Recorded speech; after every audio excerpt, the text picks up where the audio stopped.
Hey everyone, hope you're having a good day. My name's Andy. My channel is Finding Value. Today we're going to go over ratios and market conditions for a commodity bull market. Are they still looking good? Are they still all intact? In my opinion, yes, they're all intact. They all look incredibly good. And even if they were to pull back a little bit, I'd still be a bull. We're going to come up to some problem areas here soon with energy. We are in an energy crisis. It's going to get super tight. We could see maybe even rationing in some areas, and that's what I'm positioned for. I'm positioned for myself to be protected against that. So let's dive in. We'll take a look at a lot of this stuff, and I'll give you my financial opinion here. We got the CRB to S&P 500. It is continuing to go up even in the short term. So on pullbacks of the S&P 500, the CRB index has been pulling back less. And on advances, we've been pulling up more in commodities.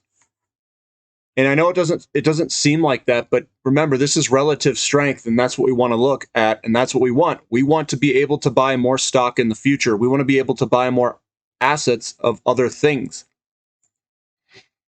This is what it looks like from a big picture view. For the CRB to S&P 500, we've had the downtrend. The downtrend is broken, and we've been moving higher consistently. And this won't go straight higher the entire time. We will have some pullbacks. We'll have some sideways consolidations. But as of right now, it's been on a tear. It's been moving higher. Looking at the platinum to gold ratio, it is favorable for platinum. And what that means is the ratio itself is low, meaning platinum is cheap in relationship to gold. We've broken out of the downtrend pattern. And I think that at some point here, we are about to start rocketing higher, where platinum outperforms gold. Under inflationary environments, we have seen platinum outperform gold. And someone had messaged me from Germany. And he said that platinum during the hyperinflation was 4 times expensive as gold. That it was actually one of the best inflation protected assets that there is. And if that was the case, platinum would have to outperform gold by 8 times for that to happen. Looking at the platinum to palladium ratio, platinum's outperforming palladium on the very short term. On the big long term, platinum is very cheap in relationship to palladium. I like the nice big up candlestick month that we have. And this will reverse and head higher, I think. Remember, platinum is substituting palladium in catalytic converters. We just don't know the exact quantities that are going on behind the scenes. Then we've got platinum to silver. Platinum to silver is trying to break out of its pattern. Once this thing breaks, platinum will be in an aggressive position against all of the metals. It will look like platinum will outperform all of them. To me, this looks great. We pulled on up, and we haven't really pulled back much, and I think we'll break at some point and start running against silver. The gold to silver ratio, gold is trying to break out, and I don't know if it will. I think that this will fail, and I think we'll probably head lower, where silver will outperform gold, and platinum will outperform everything in the precious metals sectors. Palladium to silver ratio, this looks like to me that this will contract lower, meaning that silver will outperform palladium. Dow Jones to gold. Gold is still outperforming the Dow Jones. We are still heading lower. If we zoom in on the dailies, this could very well move back and forth. We don't have to keep this downtrend intact forever. But overall, I think this will head lower over time.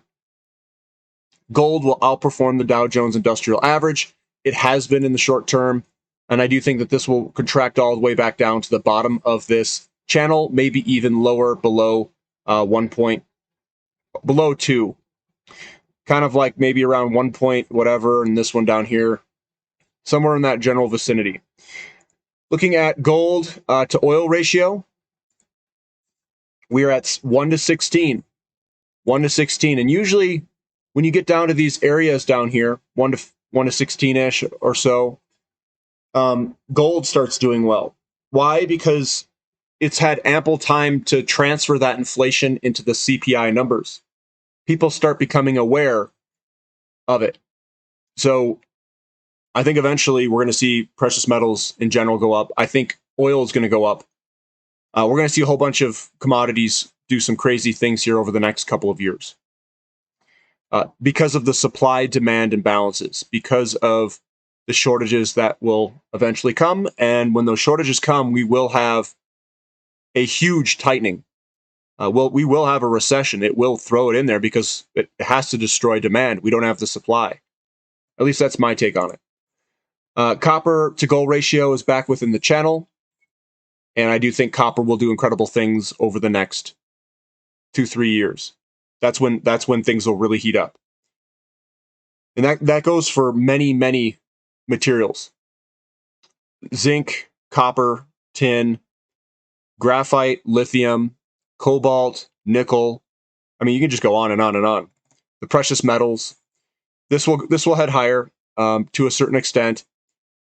And copper will go into shortages. And guys, we usually use this ratio to gauge the health of the economy. Copper outperforms gold in industrial booms. Usually gold outperforms copper when things fall. So gold falls less, copper falls more. Now, when you have a shortage that's brought on about by commodities, I don't know what this ratio will necessarily do. I don't know if we've seen that in history before, ever. So, these ratios could do funky things. And I'm not sure how to read some of these or anyone to really be able to read and decipher if you've got shortages of all these materials all at the same time. Will there be a recession? Yes, but will the materials go down? I don't know. We'll have to find out. This is going to be an interesting period coming up. We've got uranium. Uranium's pulled back, doing a retest move to its long-term. Here, it's back out to its long-term. Or we'll see if this actually bounces back lower. But I do suspect that uranium will absolutely break out of all this and start running higher at some point. We are in an energy crisis. They're extending the length and the lives of a lot of these nuclear power plants. They're not going to shut them down, guys. They're going to start recommissioning. Japan's going to recommission. They're all going to start putting them back up if you're in an energy shortage. Uranium to S&P 500 ratio. We're coming back and doing a retest at the moment. We've come back a little bit on gold in the short term. Uranium to crude oil is coming back a little bit, and then uranium to copper has come back a little bit. We just have to break these lines, and it's go time once that happens. The Baltic Dry Index to gold ratio, Baltic Dry Index has been moving higher. It looks fantastic, actually. Looks really, really good. So that one looks fantastic. Looking at lithium, lithium does have a small little down movement at the end, but overall, guys, this is looking quite good. Looking quite good. Scrolling on down, looking at lumber. Lumber's been pulling back, but I think we're just consolidating in a large pattern. We'll probably come back to this downward thing about 585, 590, 575, somewhere in that range. I think we'll pull all the way back, and then we'll head higher in this pattern, and then we'll see if it can break later on.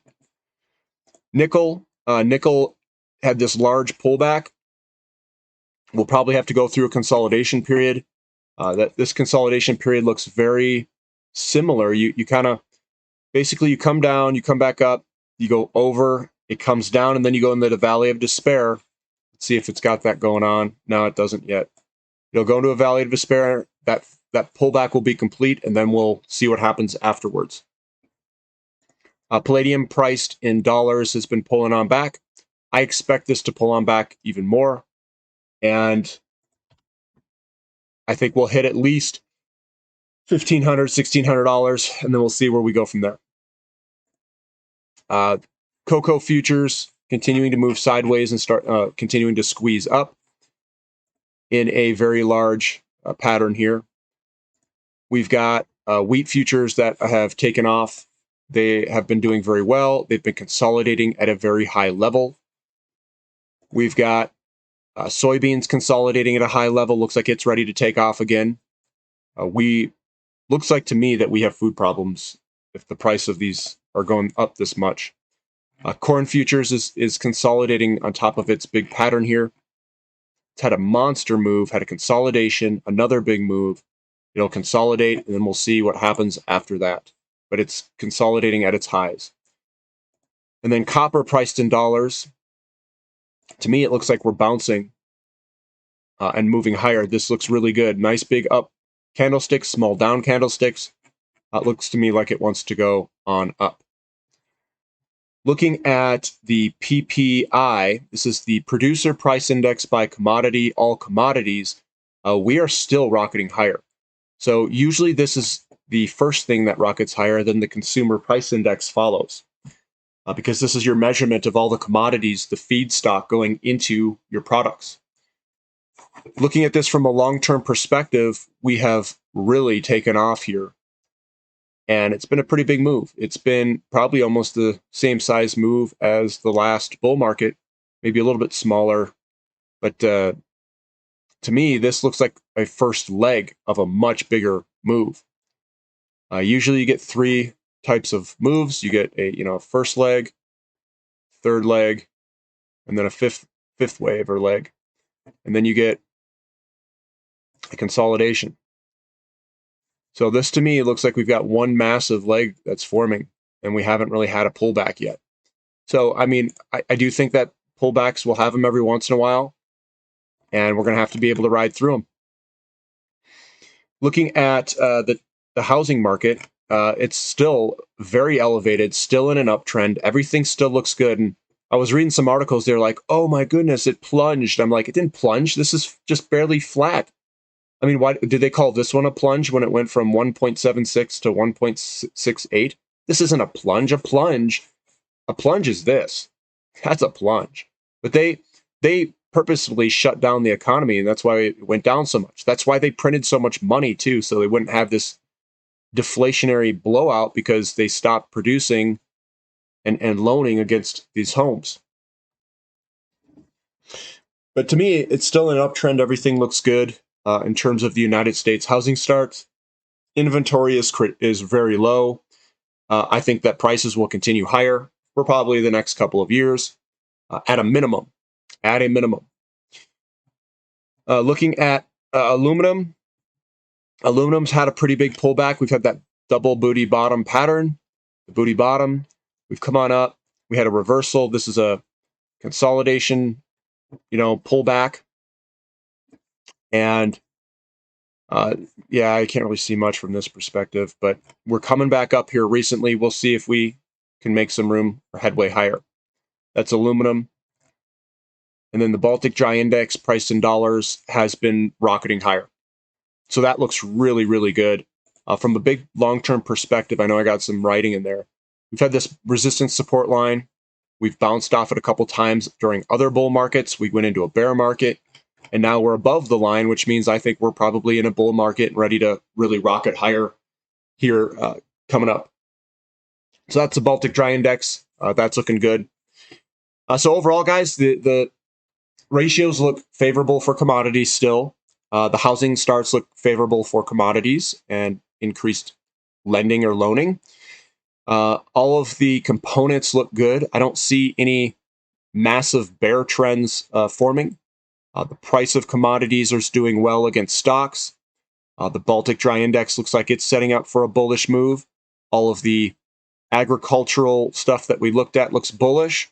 And lumber's in a consolidation period, along with nickel, along with aluminum and some of these base metals. I think that they'll eventually continue to go higher.